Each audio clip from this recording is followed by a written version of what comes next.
Perkenalkan, nama saya Nasasya Fomasigule. Saya dari kelas FM20D Universitas Buana Perjuangan Karawang. Video kali ini saya akan menjelaskan tentang manajemen sebagai sistem dan penggolongan perusahaan. Simak baik-baik ya videonya. Itu pengertian dari sistem.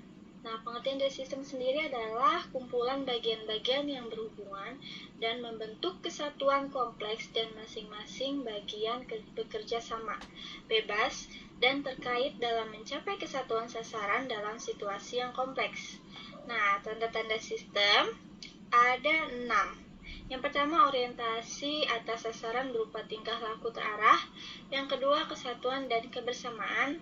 Yang ketiga, keterbukaan. Keempat, dapat ditransformasikan. Yang kelima, sifat ketergantungan antar bagian. Yang keenam, mekanisme pengawasan. Oke, berikut ini adalah penggolongan perusahaan. Penggolongan perusahaan tersendiri terbagi menjadi 2 bagian, yaitu berdasarkan kriteria faedah dan yang kedua berdasarkan yuridis ekonomis. Yang pertama itu berdasarkan kriteria faedah, terbagi menjadi 4. Yang pertama ada faedah elementer, meliputi ekstraktif dan agraris. Yang kedua faedah bentuk, meliputi industri atau kerajinan.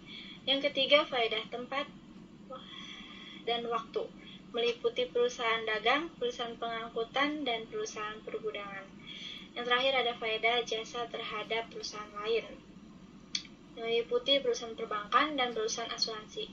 Yang kedua berdasarkan yuridis ekonomis, yaitu usaha perorangan, usaha persekutuan, yaitu meliputi PT koperasi, yayasan, perusahaan negara, perusahaan daerah, perusahaan jawatan, perusahaan umum, perusahaan perseroan. Usaha perorangan adalah usaha yang tanggung jawab pada pribadi seorang.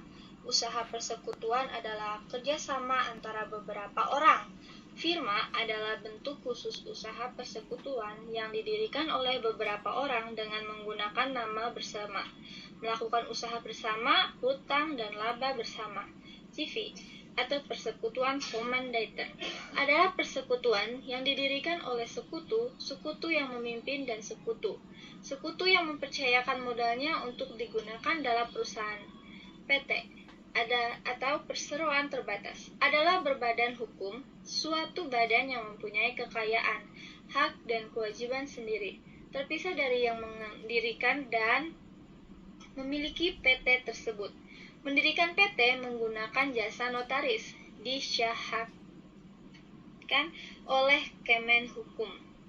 Koperasi adalah suatu perkumpulan yang keanggotaannya bersifat pribadi dan tidak dapat dialihkan dengan tujuan kesejahteraan material anggotanya. Yayasan adalah suatu jumlah modal yang disendirikan dan berstatus badan hukum. Modal yang disendirikan dianggap tidak ada pemiliknya dan terlepas dari yang mendirikannya. Yayasan tidak mencari laba. Bagi yayasan, yang mencari laba tergolong perusahaan. Perusahaan negara adalah semua perusahaan dalam bentuk apapun yang seluruh modalnya merupakan kekayaan negara, kecuali ditentukan lain oleh undang-undang. Nominal partner, yaitu sebagai partner tapi tidak ikut memberikan modal dan tidak mendapatkan laba. Beberapa jenis sekutu.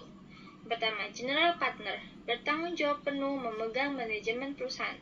Yang kedua, special or limited partner, yaitu bertanggung jawab pada modal, tidak pada manajemen perusahaan.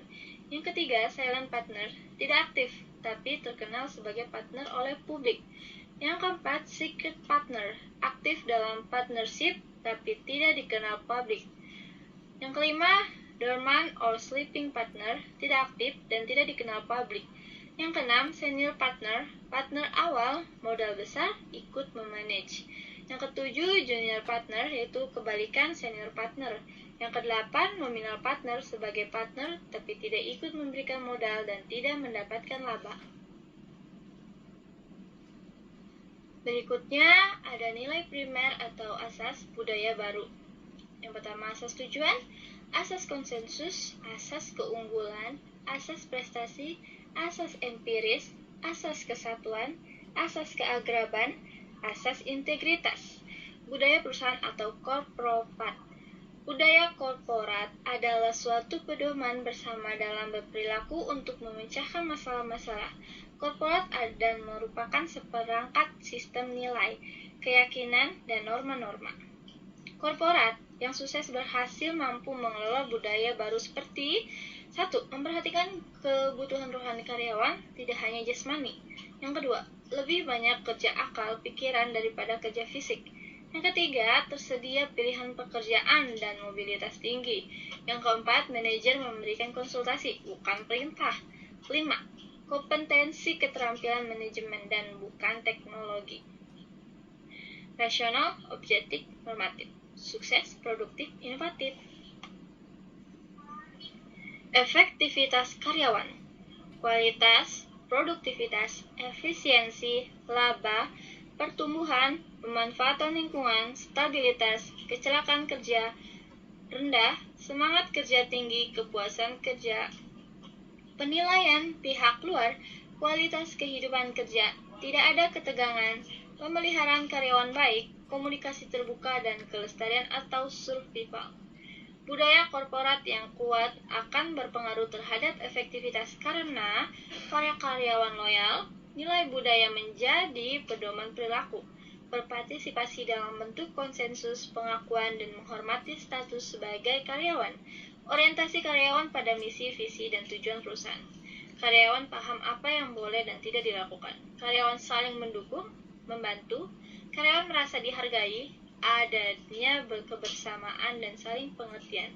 Budaya korporat sesuai dengan strategi korporat. Produktivitas dan efisiensi. 1. Laba meningkat. 2. Harga pokok turun. 3. Hasil produksi mudah tersebar.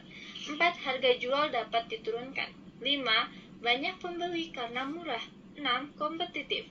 7. Efisiensi waktu. Oke, sekian penjelasan dari saya. Kurang lebihnya mohon maaf. Semoga bermanfaat. Terima kasih.